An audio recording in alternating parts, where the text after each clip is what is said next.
Baik, ya. Terima kasih, Saudara Karim, Dinda Karim, eh, Kang Aris, ya, dan adik-adik sekalian. Ini semua kan di bawah kita ya, Ya. kecuali Kang Aris ini sama-sama ya.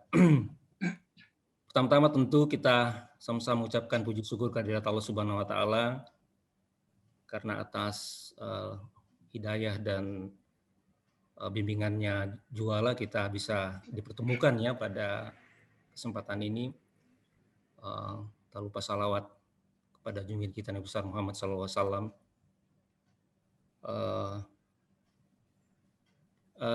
Teman-teman sekalian, ini jadi saya juga sebenarnya ya surprise ya di kontak Saudara Karim untuk ikut dalam satu diskusi yang sifatnya mengusung refleksi pemikiran-pemikiran Pak almarhum Bang Mahmud Managa gitu. Nah, sebenarnya saya interaksi di Felicia ya kurang lebih 5 tahun saya di sana. Memang secara lewat begitu ya beliau gitu. Bahkan mungkin adik-adik bisa ada intens berkomunikasi dengan beliau karena mungkin ada yang sudah sama-sama berangkat dalam suatu proyek dan sebagainya gitu. Saya selama interaksi di sana saja gitu ya, diskusi-diskusi di belakang gitu karena memang saya lumayan cukup jauh ya, 5-6 tahun saya sudah datang, saya dimasuk, beliau sudah datang dan pergi gitu ya. Misalnya datang di situ sering saja kita diskusi untuk itu untuk beberapa hal gitu ya. Nah, sehingga positioning saya gitu ya kalau Karim ingin ini ya beberapa hal yang saya sempat ingat ya yang cukup menyentuh bagi saya dan tentu positioning saya adalah seorang pemerintah di daerah gitu ya, supaya bisa saya mengaktualkan ya. Jadi bagaimana saya ikut merasakan pemikiran-pemikiran beliau dan kemudian mencoba mencari relevansi, ya mengaktualkan dengan fungsi saya selaku pemerintah di daerah gitu. Mungkin kita juga dengan sebuah format yang sama ya, beberapa nilai-nilai yang diusung oleh beliau. Pertama adalah beliau adalah satu sosok yang sangat mencintai kemanusiaan gitu. Ya. Halo, cukup ini ya? Kenapa? Masih terdengar suara saya? Masih Bang, masih. Ya, Lanjut Bang. ya. Jadi selalu beliau mengedepankan bahwa inti dari semua perubahan kita ya, utamanya kalau sekarang pada saat itu kita adalah pembangunan gitu. Pembangunan ini kan sebuah sistem yang betul-betul secara struktur teknologi itu melakukan perubahan gitu. Nah, pesan yang selalu beliau kemukakan itu adalah bahwa segala perubahan itu harus tetap mengusung manusia gitu, dan di mana kemanusiaan itu menjadi inti dari perubahan itu sendiri. Jadi pada saat itu ya kita sering diskusi tentang pemikiran Sujatmoko ya dengan makna pembangunan manusia seutuhnya gitu. Ya, juga kalau itu pemikiran-pemikiran Amartya Sen ya, kalau Amartya Sen itu yang menyatakan pembangunan didefinisikan kembali. Nah, seperti itu. Jadi nah terkait dengan itu kalau kita lihat bahwa ya pemikiran-pemikiran 30 tahun itu ternyata sekarang kalau di daerah juga masih cukup relevan ya kalau saya lihat dalam konteks daerah. Ya persoalan-persoalan penggusuran hak-hak petani masyarakat ya versus dengan kepentingan industri dan sebagainya masih terjadi gitu. Nah, sehingga saya kira semangat kita untuk selalu mengedepankan inti dari kemanusiaan itu masih sangat relevan gitu terhadap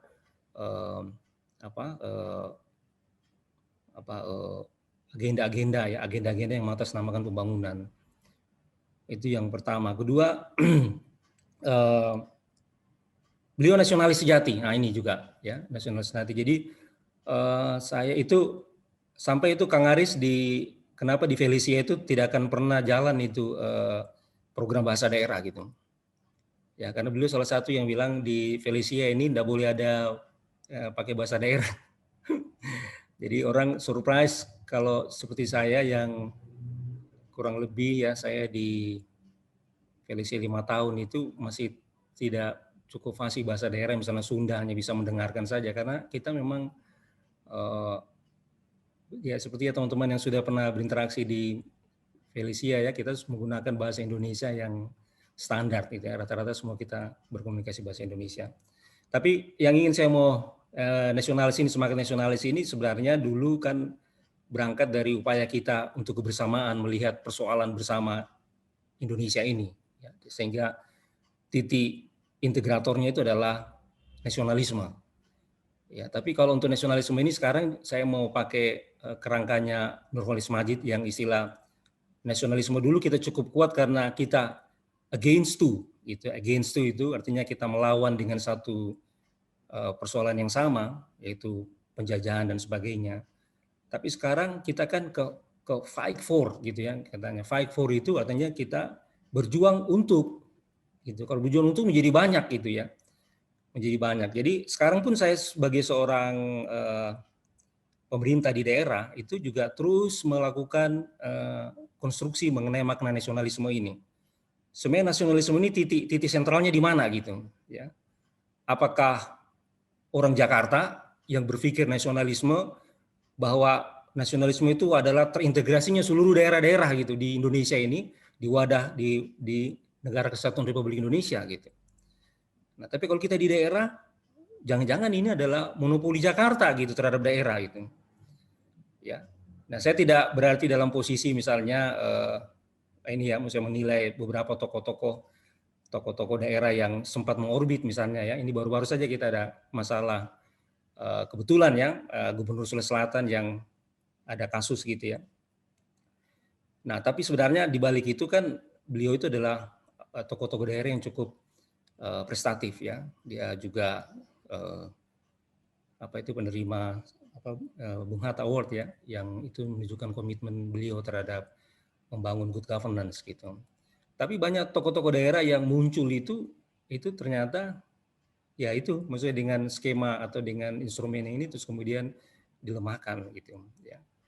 Nah, jadi saya sendiri itu juga ya, bagaimana kita melihat sekarang kasus Papua misalnya. Kita sentimen apa yang kita wujudkan, apa yang kita akan jadikan titik sentral kita di nasionalisme itu gitu. Ya.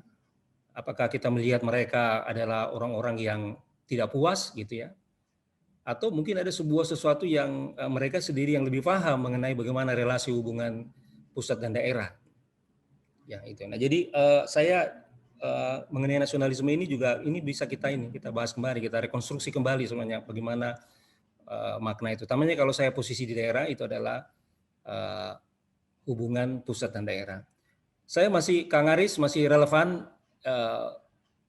terma-terma atau diskusi-diskusi tema-tema kita mengenai istilah membangun daerah dengan membangun di daerah gitu.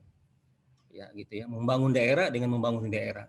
Kalau membangun daerah itu saya bilang itu adalah sebuah kerangka yang komprehensif ya, di mana sumber daya manusia dan alam itu betul-betul berangkat dari kekuatan lokal gitu. Ya, berangkat mulai dari sumber daya, kepemimpinan dan sebagainya. Tapi kalau sekarang saya masih lihat dominasi dari membangun di daerah gitu. Jadi kita juga cukup bergembira dengan banyaknya investasi yang masuk ke daerah, tapi masih kerangkanya seperti itu gitu ya. Masih bilang bangun di daerah. Jadi kekuatan-kekuatan dengan atas nama nasional gitu, tapi di balik itu ada sebuah korporasi internasional gitu yang datang di daerah, ya kami merasakan betapa tidak cukup ya bagi kami untuk memainkan peran di sana. Kalau kita lihat terakhir kasus-kasus Rosi, mungkin teman-teman lihat ya, kebakaran di Tambangan Nasional itu, nah itu kan ujung-ujungnya akhirnya kriminalisme terhadap gerakan-gerakan masyarakat gitu. Tapi sebenarnya di balik itu ada sejuta aspirasi yang terbungkam gitu ya. Artinya itu sebuah sinyal yang seharusnya itu adalah riak-riak daerah gitu ya, hak-hak masyarakat daerah yang harusnya bisa diformulasikan secara proporsional ya dengan terhadap kepentingan pusat. Ya. Apalagi ya tadi sudah beliau adalah orang yang nasionalis. Saya semangat beliau ini saya rekonstruksi kembali ya dengan ini kita bahwa betapa pentingnya kita melihat apa yang beliau dulu pikirkan gitu. Apalagi nilai hidup yang bersahaja, ya teman-teman ya Karim ada cerita-cerita yang dibuat di Tor itu bahwa beliau ini adalah orang yang sangat sederhana sekali, ya. Nah saya kira ini mungkin lebih banyak ke perilaku kita secara pribadi, ya. Kita dengan gaya hidup yang sederhana tapi dengan karya yang besar, ya seperti itu semangatnya. Atau kalau dalam pembangunan kita pakai kerangka small is beautiful, ya jadi kita menggunakan sumber daya seefisien, seefektif mungkin untuk sebuah membangun target-target membangun yang lebih besar, ya. Tapi kerangkanya adalah efisiensi. Mungkin sekarang relevansinya green teknologi dan sebagainya, ya seperti itu. Nah yang terakhir saya mau bicara mengenai beliau agak sedikit juga alergi dengan yang terakhir, yang keempat itu adalah populisme Hayami.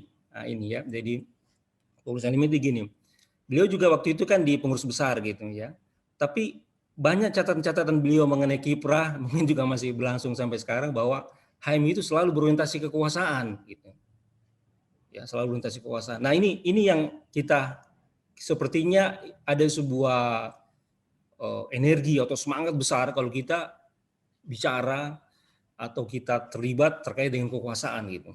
Ya. Itu seperti itu ininya, dan beliau memberikan catatan itu bahwa populisme ini jangan terlalu berat sebelah lah gitu ya. Kalau misalnya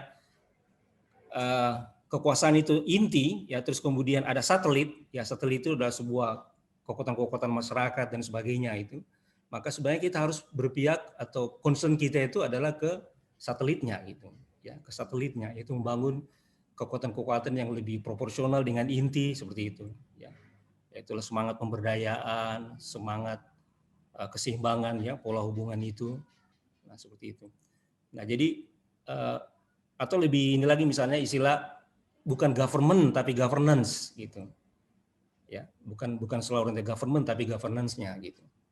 Ya, kita mengapresiasi misalnya seperti teman-teman Mas Tejo misalnya, bagi kita itu sebuah governance gitu. Ya, jadi jadi membangkitkan sebuah komunitas masyarakat kopi misalnya, itu sebuah governance ya, governance gerakan masyarakat ya untuk cinta terhadap kopi, tapi ujung-ujungnya adalah gerakan misalnya hal-hal yang sifatnya gerakan hijau misalnya seperti itu ya. Ya teman-teman, gerakan-gerakan LSM dan lainnya seperti itu. Nah, jadi populisme HMI itu sebaiknya diartikan seperti itu. Jadi sejuta gerakan governance gitu, bukan sebuah orientasi yang hanya ke kekuasaan government.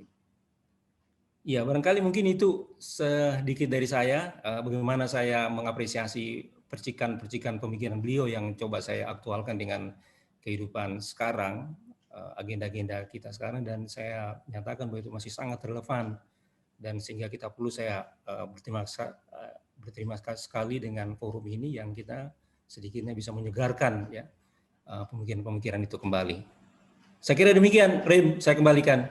Makasih Bang. Jadi sebelum saya lanjut ke Mas Tejo ini, saya perlu cerita bahwa sebenarnya forum kami ini dulu sudah lama Bang, dari tahun 2007 itu namanya angkringan aja sebetulnya, diskusi angkringan gitu ya.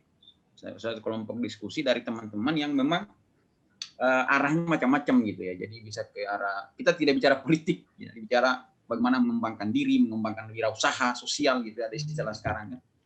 Bagaimana mengembangkan teknologi dan sebagainya itu, pengembangan ilmu baru dan juga beda buku.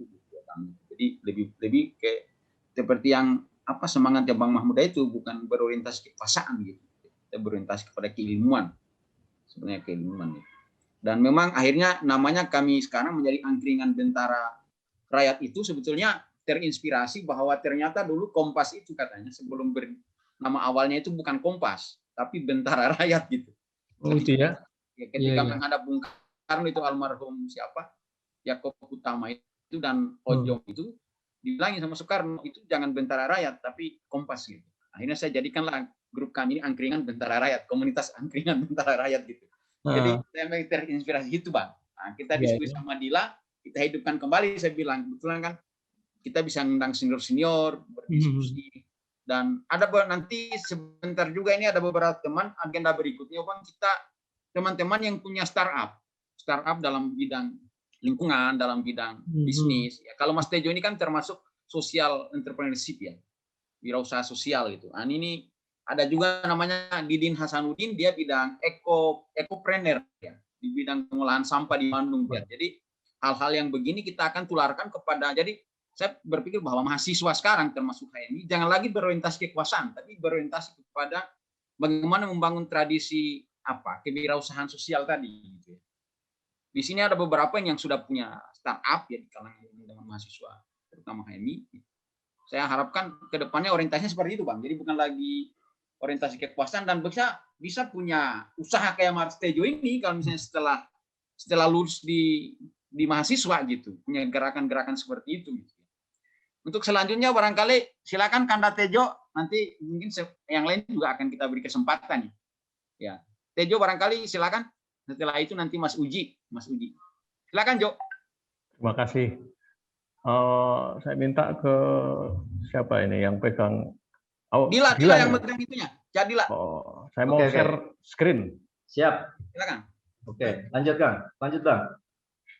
Siap. Nah, udah kelihatan ya? Sudah. Ya. Nah, silakan. Jadi kalau kita membicarakan tentang Bank Muda, itu ada beberapa segitiga itu. Saya mengingat kembali karena ini pembicaraan ini disampaikan bersama Karim, Uji, dan siapa waktu itu? Saya lupa. Gitu. Faiz. Ya. Hasan Haji. Ya. Nah, itu ada segitiga yang disebut dengan masyarakat belajar, entrepreneurial, dan berorientasi kawasan. Begitu kira-kira. Benar nggak, Rim? Betul. Harusnya begitu. Social entrepreneur di situ ya. Entrepreneurial dulu ya istilahnya. Ya. Nah, ini adalah segitiga ini diperkenalkanlah waktu itu dalam diskusi-diskusi di Sembur waktu itu. Ya kan, nah, saat itulah saya mengenal ada 3 istilah ini. Jadi bagaimana kehidupan hidup itu tidak berhenti untuk belajar, tetapi juga ada aspek yang lebih penting lagi adalah jadi harus diwujudkan. Jadi makna entrepreneurial itu kan bukan hanya berujung pada satu gagasan kan gitu, tapi bagaimana ya lebih pada pembentukan nilai dari mewujudkan gagasan tersebut gitu. Nah, ada satu istilah juga saat itu yang cukup menarik adalah berorientasi kawasan gitu. Jadi cara pandang yang outward looking, terus kemudian kalau hari ini bicara tentang kawasan kan begitu tidak terlepas dari bicara tentang keindonesiaan kan gitu. Jadi ada satu dimensi yang besar kan gitu. Saya nggak menyangka apa yang menjadi diskusi saat itu, kemudian cukup ternyata ketika saya ingat kembali, saya recall, saya buka-buka lagi, terlebih ketika harus mendiskusikan tema tentang beliau pada sore hari ini, itu kok ternyata cukup menjadi inspirasi besar buat apa yang saya lakukan, kan begitu. Nah, ini adalah salah satu contoh. Entah kenapa kami di Ranin bersama Uji itu kemudian membuat namanya peta cita rasa aroma dan kopi Indonesia gitu. Nah, jelas terlihat di sini kemudian betapa kayanya kawasan Kepulauan Nusantara ini kan gitu. Jadi ada bentangan kopi yang luar biasa, mulai dari Sumatera di ujung sana di Gayo hingga di Papua begitu. Ini pun kalau kita tuliskan di sini, ini hanya sebagian kecil saja, gitu. Jadi ada hal yang lebih besar lagi, lebih menarik lagi ketika kita cermati, gitu. Nah, kita harus melihatnya ini dalam kawasan Nusantara atau kawasan nasional yang begitu besar, kan begitu. Jadi entah kenapa mungkin saja itu memori itu muncul kembali sehingga menjadi satu peta ini, gitu. Saya nggak tahu. Tapi ini yang kemudian hari ini telah ada dan ini sudah kita produksi kira-kira semacam 3 atau 4 tahun begitu. Sifat entrepreneurial itu juga menjadi apa ya, entah kenapa itu kemudian menjadi satu hal yang kemudian terbentuk, dan ini adalah sebuah gambaran kedai kopi yang sekarang ada di Ranin, yang letaknya di desa belakang kampus IPB gitu. Jadi entrepreneurial itu dulu kita pernah bikin proposal ke Kementerian Pemuda dan Olahraga itu. Saya diantar sama Karim waktu mengantar proposal. Sama Bang Muda dulu kan? Iya. Oh gitu ya? Iya Pak, sama Bang Muda. Bukan main ini. Ya.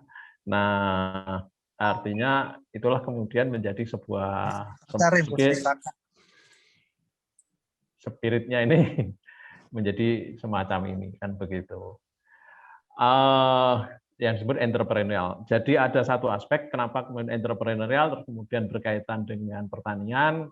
Ada satu istilah waktu itu juga yang cukup sering beliau sampaikan, namanya agro-industrial kompleks kan begitu. Jadi semacam kawasan desa dengan ekosistem, dengan penduduknya, dengan lokalitasnya, yang sebagainya gitu. Jadi saya nggak tahu, kemudian bisa jadi ini menjadi sangat inspirasi dari beliau kan begitu. Seperti inilah.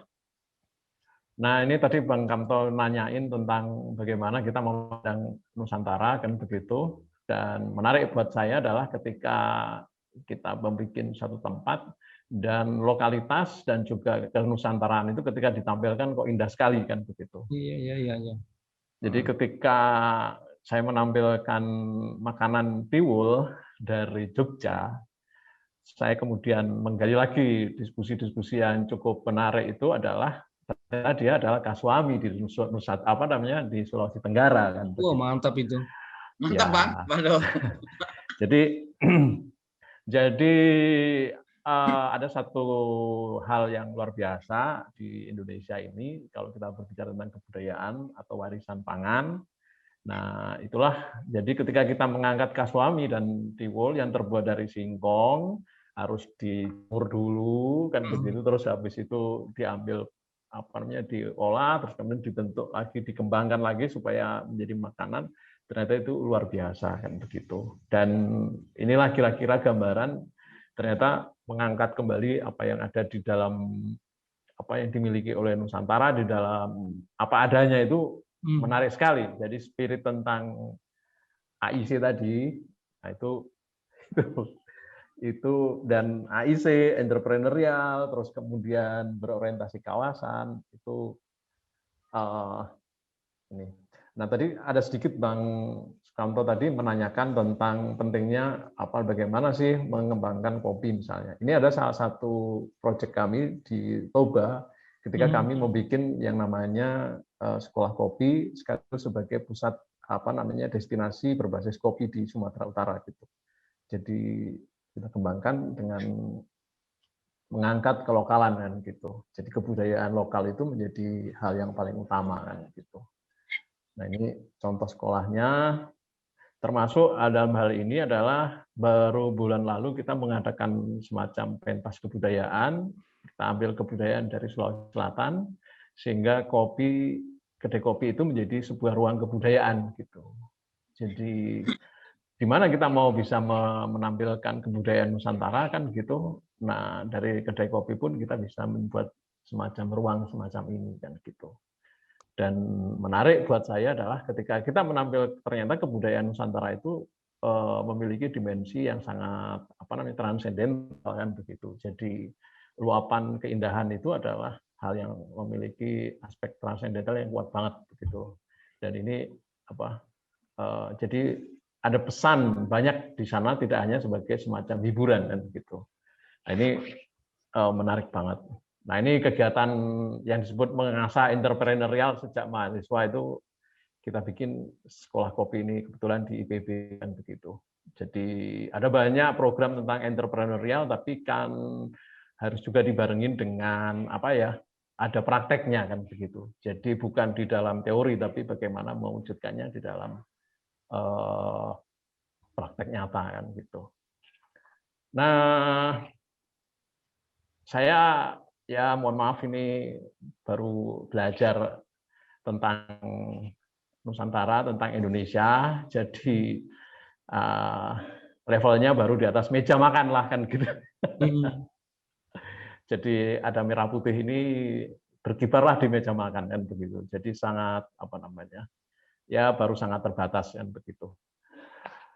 Dan ini ada beberapa gambaran tentang bagaimana kita ada ruang pajang apa namanya, semacam museum atau semacam tempat expo untuk hasil pertanian ya. Dalam hal ini adalah kopi, kita bikin secara sangat sederhana banget kan begitu.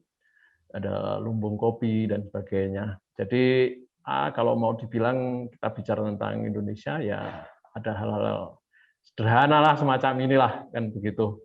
Jadi saya nggak bisa berbikin yang gede, yang mewah kan begitu. Sebagaimana semampu saya aja. Saya pikir gagasan dari Bang Mahmuda buat saya luar biasa. Saya sangat berterima kasih pertama dengan beliau dan cukup mewarnai lah eksistensi dan banyak terbimbing untuk mewujudkan dalam hal-hal kecil-kecil ini. Mungkin begitu. Thank you, terima kasih. Mohon maaf. Selanjutnya saya perlihatkan Mas Uji. Mas Uji ini juga dari kopi, tapi pasti ada cerita menarik. Pernah dengan Bang Mahmuda setahun di Papua. Gimana Mas Uji? Jadi, silakan. Ya, makasih Bang. Nggak ada ininya, nggak ada wajahnya ini. Ini kalau video itu sinyal di sini jelek kali, jadi nggak apa-apa Ji, silakan Ji. Jadi Karim sendiri nggak kelihatan videonya. Saya lagi ini Bang, lagi hujan ini. Ya. Oh. Bisa saya buka. Silakan Ji. Makasih Rim. Salam kenal untuk teman-teman semuanya. Saya harus cerita apa ya? Jadi Tejo udah banyak memaparkan. Cuma memang gini ya. Kalau bicara Bang Mahmuda itu kan paling nggak saya harus agak sedikit mundur ke belakang. Ada 3 fase sebenarnya yang minimal saya bisa bercerita sedikit tentang beberapa pesan, beberapa hal yang saya tangkap ketika secara fisik dan secara ide saya bersama dengan Mahmuda Managa gitu. Yang pertama, waktu kenalan pertama sangat ini banget ya. Jadi saya kan ketika itu kan masih tahun berapa ya? Tahun berapa Rim kira-kira Rim? Saya ketemu 95 kalau nggak salah. Ya, 95 ya. Jadi 95 itu kan masih apa ya? Masih inilah. Masih seperti gelas kosong gitu kan, ketemu seorang figur seperti Mahmuda, dan kesan saya adalah ini yang saya cari gitu. Jadi pribadi di mana sangat menyenangkan dan secara psikologis bisa masuk ke dalam alam pikiran saya ketika itu dan membuat persoalan-persoalan Indonesia itu menjadi cair gitu. Jadi cair bahwa ada pilihan-pilihan. Kalau kita lihat track ke belakang background Bang Mahmuda ini kan pernah jadi pengurus di PBHMI ya. Artinya pilihan-pilihan yang saat itu saya jumpai itu adalah pilihan-pilihan yang tidak populer sama sekali ketika itu. Benar nggak Bang Sonaji? Ya, lanjut. Ya. Lanjut Sonaji suruh ngomong juga. Pusdisopo yang paling ingat. Lanjut Ji. Ya, jadi saya mencoba untuk bahwa pilihan seorang Mahmuda Managa untuk mengambil jalan sunyi, untuk menekuni hal-hal yang tidak direkam oleh umum, ya, mengambil jalan-jalan yang tidak itu menurut saya itu sesuatu banget. Pasti ada sesuatu di situ gitu. Hingga ya, dan Bang Mahmuda adalah figur yang dia bisa mendekonstruksi ya, jadi meruntuhkan alam pikir atau alam keyakinan dari seseorang ketika itu saya ya, untuk masuk di dalam alam pikiran dia sebagai seorang aktivis yang memahami Indonesia dalam penjelasan yang sangat masuk akal, terus ada pilihan-pilihan yang logis yang bisa dikerjakan sehingga saya nyebutnya sebagai subjek yang partikular itu bisa bercerita tentang menjadi bagian dari apa yang disebut dengan tadi Pak Sukanto bilang tentang nasionalisme sebenarnya. Jadi uji dekonstruksi ya istilahnya, bukan brainwashing ya. Dekonstruksi dan Kalau Mas Haris itu brainwashing itu kaliannya itu. dan dekonstruksinya menarik karena kalau apa ya, jadi saya termasuk menemukan pada fase kedua, nanti saya akan bercerita, saya menemukan beberapa istilah yang menarik dari seorang Mahmuda, seperti istilah-istilah data fenomenologis ya. Jadi di dalam apa, kita berinteraksi dengan masyarakat gitu kan, turun untuk apa ya, berbaur dengan mereka, itu ada istilah yang menurut saya menjadi menarik karena pendekatan alam Mahmuda jadi pendekatan yang secara filsafat itu sangat Heidegger banget. Jadi pendekatan melihat sebuah kejadian dari pengalaman-pengalaman, bukan dari data empirik secara angka ya. Jadi pendekatan fenomenologi yang hari ini sebenarnya menjadi relevan untuk menjadi ditawarkan kembali ya gitu. Nanti mestinya akan di belakang nanti mestinya dari diskusi ini akan banyak sekali turunan-turunan yang bisa dielaborasi kembali lagi, bisa mendapatkan apa ya, inti atau korpus dari alam pikir seorang Mahmuda Marga yang hari ini sangat relevan untuk menjawab tadi tentang apa itu nasionalisme, apa itu politik identitas, apa itu apa tadi Tejo bilang tentang masyarakat belajar, terus entrepreneurship dan seterusnya. Sangat relevan. Dan ini yang menjadi menarik ketika pada fase kedua saya tidak diajak ke Papua, Bang Karim. Saya diajak ke Senggigi ya. Oh iya, lupa saya. Di Senggigi itu kesan yang saya tangkap dari Mahmuda adalah bahwa dia itu apa ya, benar-benar memegang apa yang disebut sebagai kebenaran pada level subjek partikular untuk menjadi Indonesia secara utuh. Jadi kalau apa ini ya, jadi misalkan kita ngomong inilah. Misalkan kita ngomong bahwa misi rahmatan lil alamin, saya yakin tuh Mahmuda udah clear tentang misi bahwa dengan sebagai HMI, sebagai tokoh di BBMI itu misi Islam sebagai rahmatan lil alamin pasti udah dipegang erat. Tapi kenyataannya kan itu sebenarnya kan narasi besar. Bahwa di sana ternyata nggak ada yang namanya apa ya, anti signifier ya. Ada ruang kosong yang itu tidak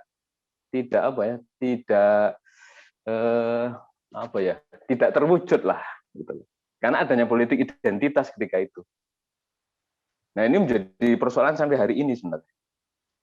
Jadi orang udah bingung ketika ngomong bagaimana membela orang-orang yang dizalimi misalkan. Itu bingung itu membedakan antara LGBT itu dizalimi, Ahmadiyah itu dizalimi, maka dia harus dibela bukan karena LGBT-nya tapi ya karena dizalimi, karena tidak adanya keadilan di situ gitu loh.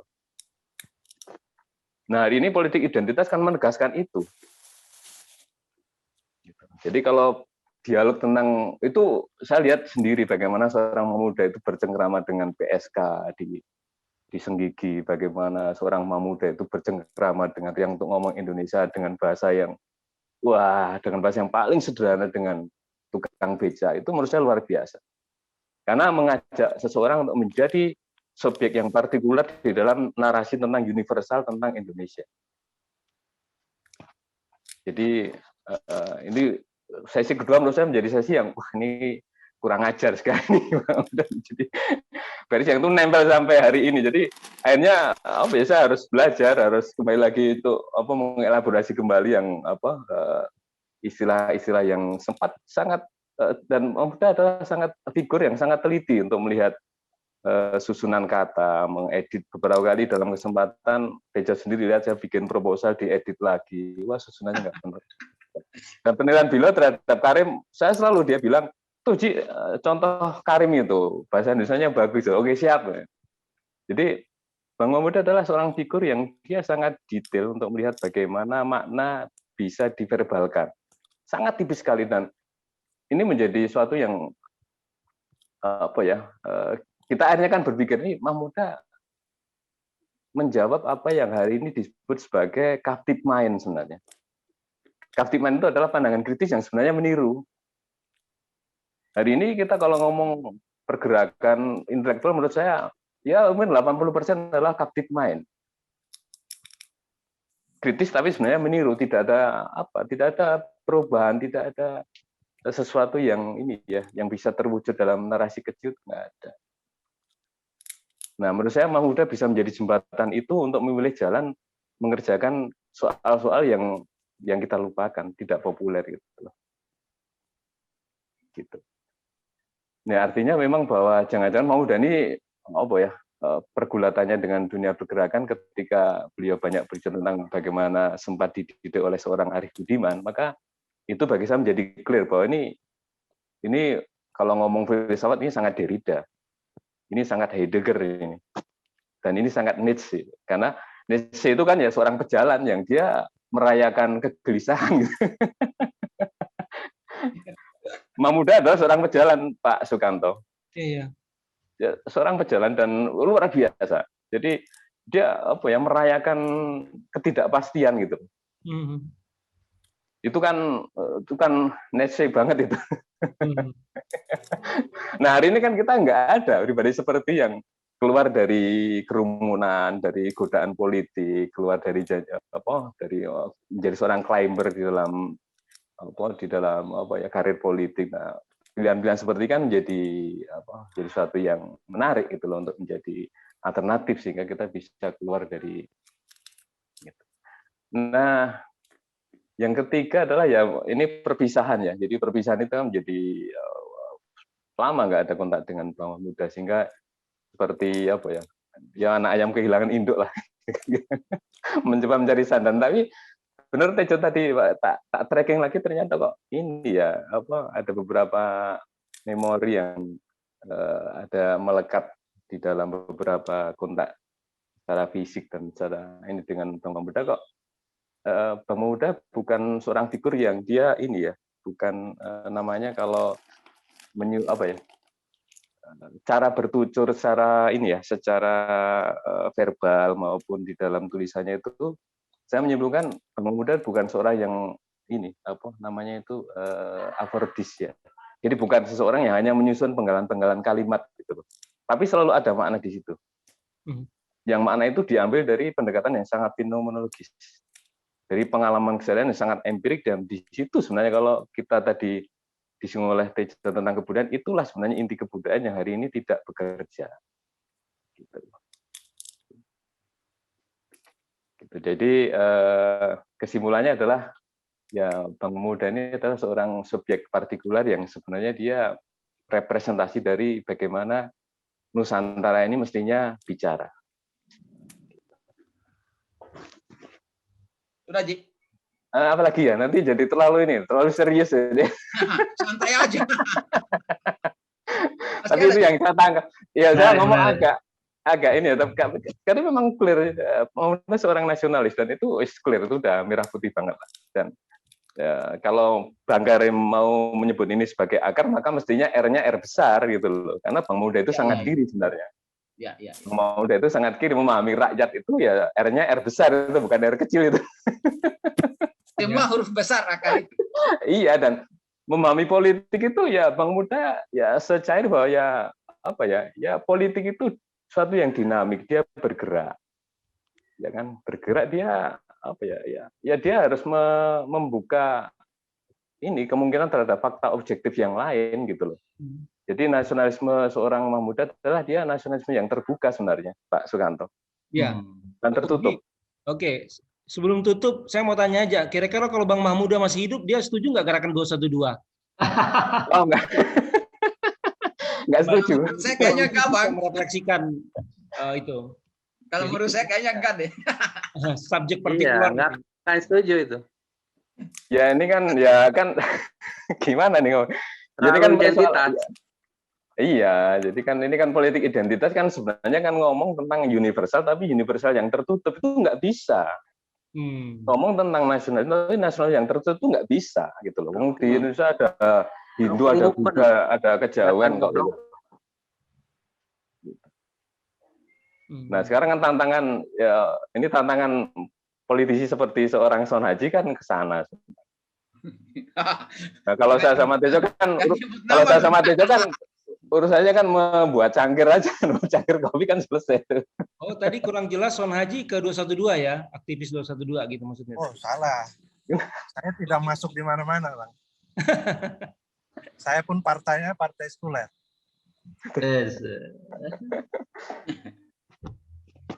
Son. Tapi kalau Bang Uji. dalam sisi Terus politik, dulu aja. Nanti Son, Kalau Son, sisi nanti Son, politik. nanti sebentar ngomongnya Son. Nanti Iya. Son, sebentar Son. Ya, biar ini Dan- dulu, nanti ada waktunya Son Haji juga.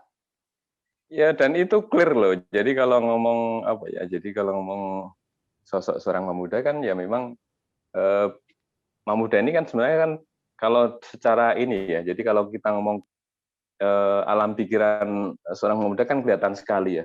Kelihatan sekali dengan kalau kita jejak ke belakang kan kelihatan sekali itu sebenarnya. Kalau kita ngomong apa catatan-catatan ya, secara bukti-bukti arkaik lah yang ada di dalam tulisan-tulisan seorang pemuda itu kelihatan sekali bagaimana memang beliau ingin ada perubahan ya pasti, beliau ingin menjadi Indonesia ya pasti, tapi beliau membuat jalan lain untuk menjadi Indonesia kan. Nah pilihan-pilihan ini kan menjadi apa? Menjadi hari ini kan sebenarnya kan menjadi relevan untuk dilahirkan kembali sebenarnya. Ada apa ya? Ada alternatif lah, ada fakta alternatif yang sebenarnya bisa kita kerjakan. Sudah Haji. Saya pikir cukup lah. Nanti saya jadi materi kuliah repot nanti. Santai aja. Mantap, Jadi, mantap, mantap. terima kasih ya Mas Uji. Mas Uji ini Mas Kanto dulu dia PMI Mas Kanto, kawan kita di PMI. Jadi kita bergaul memang Bang Mahmuda itu kan sangat inklusif. Jadi Oh, tidak gitu ya. eksklusif. Ya, jadi PMI Bogor PMI Bogor dia, PMI Bogor Mas Uji. hebat ya interaksinya. Tapi waktu itu PMI tidak double ke HMI enggak ya? Nggak ada. Karena memang ini silaturahminya kita waktu itu. Wah, Saya kira untuk selanjutnya nih Mas